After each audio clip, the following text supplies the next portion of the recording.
Arrived here at the Humvee stand. Now the Hummer is probably the eco warriors' public enemy number one.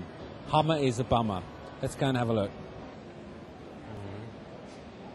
Hummer is a bummer, and there is something quite, I don't know, there is something very alluring about this Humvee prototype thing, but it's not very good for the planet. Isn't it a bit immoral to be selling cars with this low amount of mileage per gallon? If you go and read the boards, you'll see that they're not as uneconomical. So how many miles does it go? Go and have a look at the boards.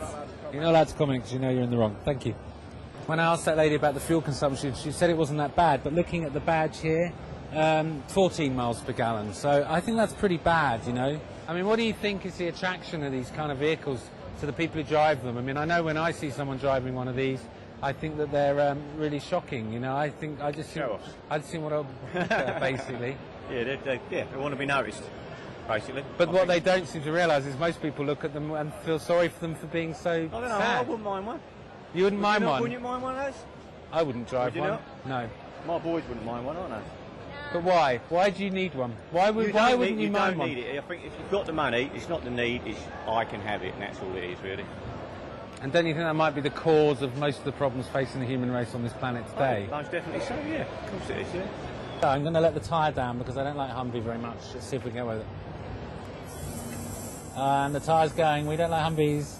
We're going to get arrested any minute now. The tyre's going. Then I see a few people admiring Land Rovers here and stuff. Maybe I could ask them a few questions. Does it bother you that it burns fossil fuels up and it's killing the planet? No. Why not? Because the miles I do, I don't think it really makes any difference. But don't you think if everybody in the world has that attitude, it won't make a difference because they're all doing the same thing over and over again? I don't think everyone has that attitude on the planet.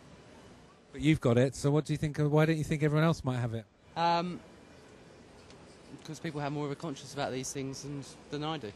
I come here, I'm drawn to these kind of vehicles, but there's something very serious happening to our world and we're causing it, and I don't know why people are still wanting to drive these things, because when I see someone driving a Range Rover, I just think it's very sad and that they've got a big ego problem.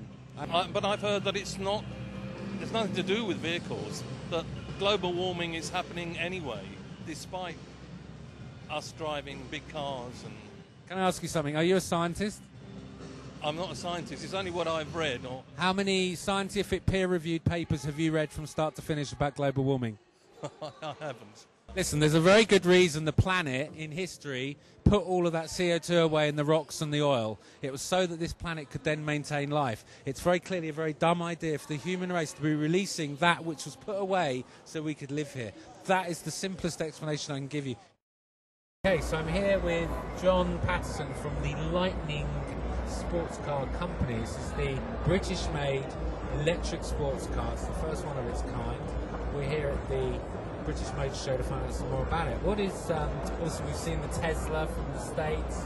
What is unique and different about the Lightning, apart from the fact it's British built, which is very welcome? Well, it's 100% British built.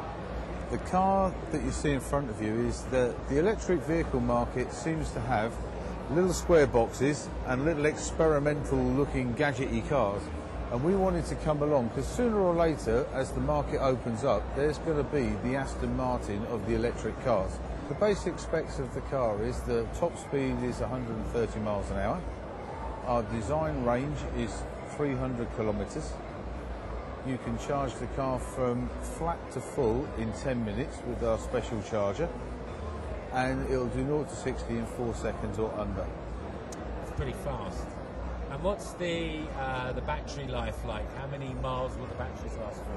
Well, this is the good thing. Because we use completely different battery chemistry to all of the other manufacturers, certainly in Europe anyway, we use a nanotitanate battery, which doesn't suffer from the same problems as a lithium ion.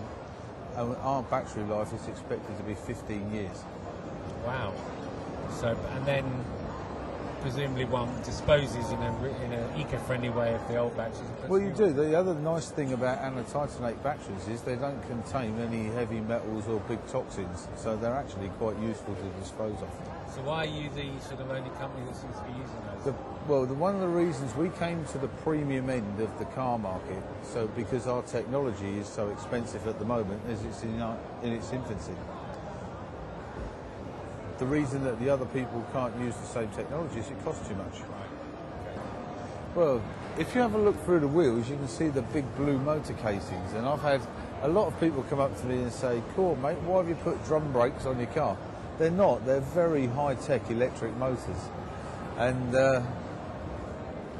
that signifies that it's electric. When you hear it, it doesn't sound like a milk float. It sounds like a bit like a video recorder, actually. So we have to generate artificial noise to give the car some character.